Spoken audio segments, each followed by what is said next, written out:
and we'll pay for it. Noah, you look at what happened. I followed what you were saying yesterday, and you are right. It's remarkable, the scenes that were playing out yesterday on the battlefield in Syria as Americans were forced in a frantic retreat to blow up their own equipment.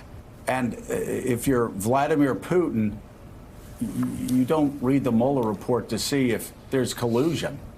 You've got to believe, if you're Vladimir Putin, that you have a collaborator for your cause in the White House. Here is a man that undercuts NATO every chance he gets, undercut the Kurds who helped us destroy ISIS, undercut Israel with this move, strengthened Iran, strengthened Syria, and ceded Syria and the Middle East to Russia for the first time in almost 50 years. Yeah, it's just to underline what you said earlier, it's pretty plain that if under the Obama administration, let's say, we were executing airstrikes on our own positions and beating a hasty retreat amid military pressure from our allies, you'd have to medically resuscitate half the Republican conference. It would be a political disaster, not to mention a strategic disaster, but it's worse than that. It's not as though Russia and Iran showed up in Syria yesterday. Iranian regulars entered the country in 2012. Moscow was invited by the Obama administration in 2013 to mediate the conflict. They intervened militarily in 2015. And I was one of those Republicans. I remember a lot of Republicans saying that this was a dangerous concession to Moscow, an effort to give them a foothold. They have a port in Tartus, which is on the eastern Mediterranean, give them a foothold in this region. And we are cementing now their position in the region. But not only that, we're echoing their propaganda. When Donald Trump says things like Syria hates ISIS more than we do, Russia hates ISIS more than we do, our natural allies in this fight are Iran and Russia, it is a propagandist notion, and it is not true. The Assad regime, when ISIS was operating a semi-functional state, the Assad regime was purchasing oil from ISIS, prioritizing its fight against anti-government rebels. When Russia intervened, they prioritized their fight against anti-government rebels. They hit CIA black sites in the country. These are not our allies. They do not have our best interests at heart. And when the president does make a concession, cedes our strategic interests to Russia, you can be sure that they will not be seen to and that we will lose advantage as a result. Yeah, you're exactly right, Richard. These people that Donald Trump said would take care of ISIS empowered ISIS. Syria bought oil from ISIS. Turkey allowed ISIS to use, basically, they were the gateway into Syria. ISIS fighters would go to Turkey and then freely let them flow across the border. And what is so concerning, and Willie, let me broaden this out to you. What is so concerning is that they were warned. Donald Trump, Willie, was warned about the rise of ISIS. About a month ago, the Pentagon IG released a report saying ISIS is coming back. That was a month ago. Just like Donald Trump was warned, as Mitt Romney said yesterday, what would happen if he surrendered, if he beat a speedy retreat, if he collapsed. And that's exactly what he did. And everything this guy has been warned about, these worst case scenarios have all come true, and he still is parroting the words of Erdogan, of Putin, of Assad. Well, go back a year ago to General Mattis, the guy he defamed reportedly in that meeting yesterday, who resigned because Donald Trump wanted to walk away from Syria. General Mattis, all the generals, the politicians, Republicans, Donald Trump's friends, people in the White House, they all knew. They all knew what was going to happen. This has played out exactly the way everyone said, perhaps even a little faster than we thought. I also don't know that anyone thought, let's say again, the United States would be carrying out airstrikes against its own bases because the Russians were seen in propaganda video a couple of days ago playing around in our bases as they occupied them. Mike, I'll let you have at it with the Syria question, but also just wanted to put the photo up again of the meeting yesterday. Yes. The President of the United States tweeted this out as if it were good for him. He characterized this as Nancy Pelosi somehow looking nervous, somehow having a meltdown, which, as if you needed any other evidence of how the president views women, that in his view, was a meltdown. It might look like strength to him if a man were standing and doing that. But he thought that photograph was good for him. That came from the President of the United States and his Twitter account. Does that look like a person, a leader, a woman having a meltdown to you, or someone that's nervous? Well, let's keep that photo up because it says a lot about where we are. You know, sadly, we have sat here, all of us, each and every morning for 3 years now, making light sometimes of things the President of the United States has said or done. But this is no longer funny. This yesterday was a mixture of incompetence and incredible danger.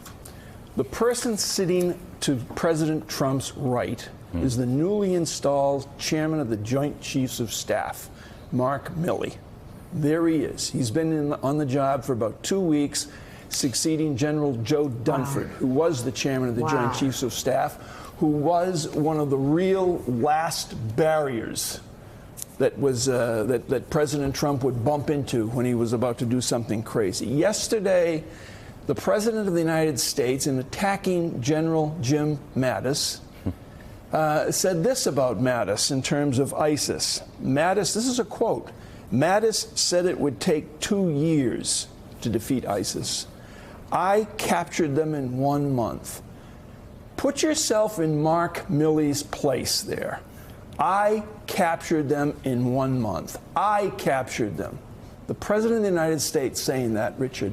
And you've got to wonder, not just Mark Milley listening to this insanity, in London, in Paris, in Bonn, what are leaders around the world, our allies who now feel disenfranchised and separate from us, what must they think?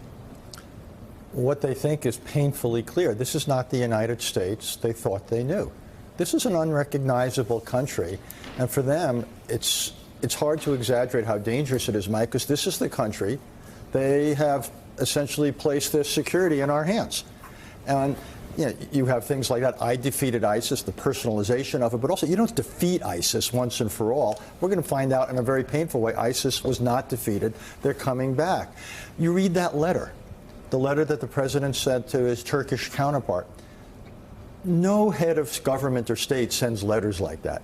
It opens us up to a kind of ridicule coming on the heels of the letters, the love letters to the leader of North Korea. What the president is doing through his tweets, his comments, his letters, is he is basically undermining the strength of the word of the President of the United States. What worries me about all of this is the sum total will be that people will stop listening to the President of the United States. They won't take him seriously. And that means our friends won't trust us, and they'll basically start going their own way, and it means our foes won't respect us. That is a really dangerous turn of events, but that's actually where we are now.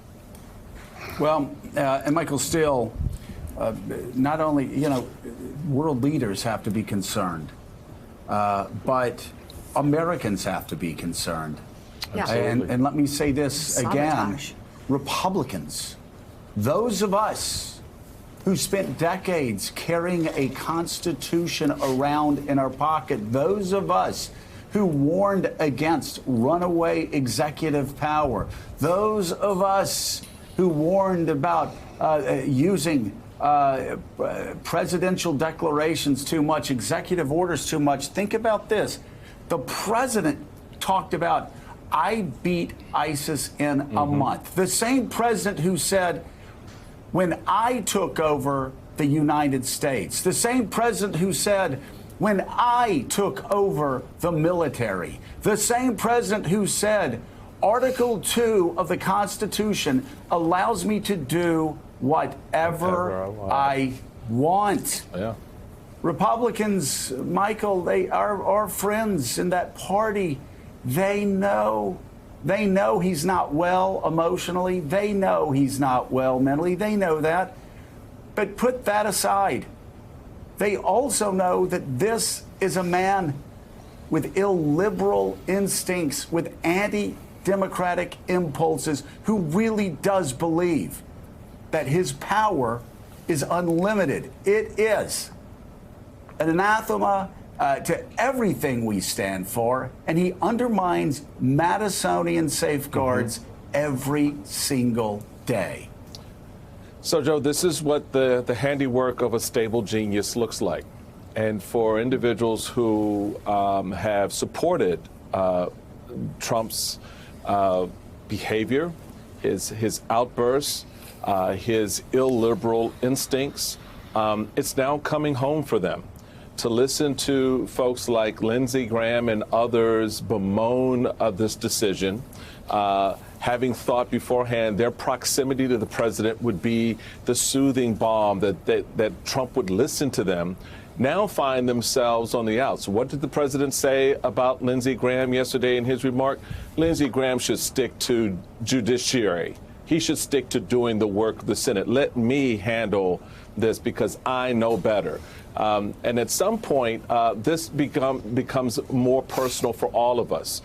With ISIS now back on the streets, if you will, with the uncertainty in the Middle East, our allies checking out, they're just saying, you know what, we'll just dance with another partner. Where does that leave the United States? And where does that leave a Republican Party that not only talked about law and order at home, but law and order abroad, where we were a part of leading a global coalition to protect and defend the ideals of democracy, now have a president who cedes that to Erdogan, to Putin, to Assad, and says that they know better. Their instincts are better about the globe and the prosperity of the world than our own. And that should be very troubling. It's a soul-searching moment for a lot of Republicans right now to go, you know this doesn't get better, don't you?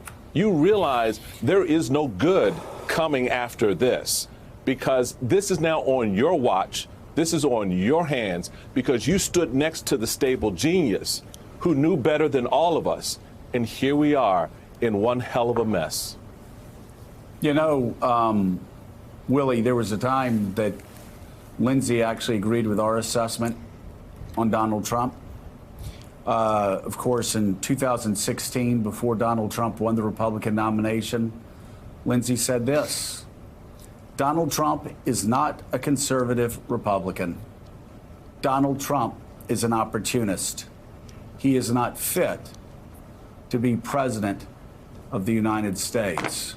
Lindsey was right the first time. And it seems as if he's circling back to that position, at least when it comes to foreign policy, to protecting America. And my God, you know, Willie, Donald Trump actually says it's not our problem. Really? Say that to people in San Bernardino in 2015. Say that to the people in Paris in 2015.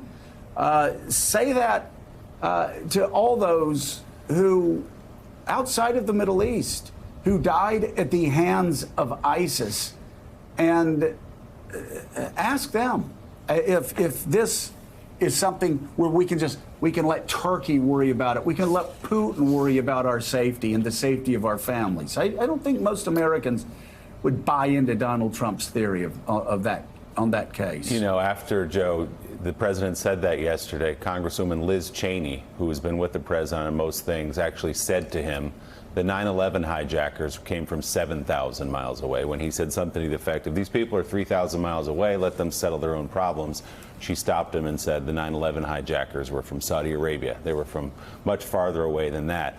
And Joe, if you look in that photo, Steve Scalise, the minority whip, is at the end of the table with his head down as well. Guess what? He and Kevin McCarthy, both in that meeting, had just come out of a vote where they rebuked President Trump. So with their vote, they said that this was a mistake and a disaster. They may come out publicly afterward and say nice things and criticize Nancy Pelosi, but they spoke yesterday with their votes. These are allies of President Trump. Steve Scalise and Kevin McCarthy voted against the president. They voted for this House rebuke of Donald Trump and what he's doing in Turkey.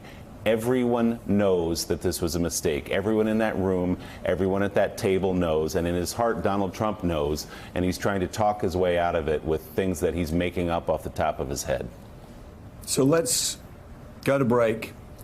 We're going to be remembering Elijah all day, but as we go to break, I just want to show that picture again. And we'll talk to Chuck Schumer about this. He was in the meeting. He's going to be with us later today. But I just want you to look at this picture. I want you to look at the Democrats who, eyes fixed, engaged as their leader speaks to a president who has surrendered again to Putin, who has surrendered again to Syria, who has surrendered again to Iran. And I just want you to look at the people on the president's side of the table, the generals, the congressmen, the leaders, bowing their heads in shame. We'll be right back. Thanks for checking out MSNBC on YouTube, and make sure you subscribe to stay up to date on the day's biggest stories. And you can click on any of the videos around us to watch more from Morning Joe and MSNBC. Thanks so much for watching.